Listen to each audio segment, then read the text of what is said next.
If you had 24 hours left to live, what would you do? What conversations would you have? What conversations would you avoid? Where would you go? What would you do? How would the last 24 hours of your life look? But I posed the question, why does a tangible timeline dictate your effort? We've become so accustomed in the privilege of our reality to think that we have an endless quantity of time. But the only time we have guaranteed is the time we have right now. The day we have in front of us is the only day guaranteed to live the life we live. So why would you waste it on having so many relationships that could be remedied with one conversation? Why would you waste it on the people in your life that are constantly leading you down the place that keeps you from being where you want to be in your life? Why do you keep avoiding the place that you need to be that's meaningful, that's substantive for your life? Why do you keep going to the place that you know you shouldn't be, but it's a place that provides temporary comfort, right? Temporary relief, temporary pleasure. Why do you keep going back to that place?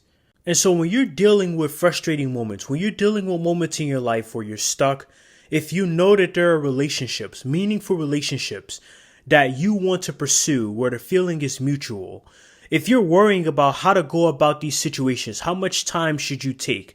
How much time should you spend worrying about specific situations, right? If you're just in this gray area in your life, I want you to start asking yourself that. If I had 24 hours left to live, would this even matter to me?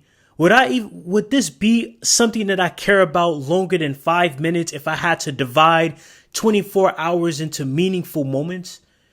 Because we give too much time to situations that only deserve a few minutes, right? And we give a few minutes to things that deserve hours, days, weeks, months.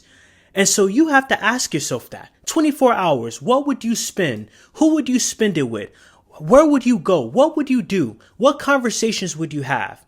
And so you should look at your life like that every day, especially if you're going through rough moments, you're going through seasons where you're stuck, you're going through seasons where you're constantly being let down.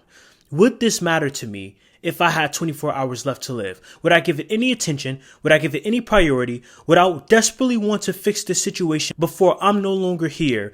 How would you go about that situation? And that's something that I think is worth analyzing to figure out how you want to live your life intentionally, meaningfully, and in the most effective, self-bettering way possible.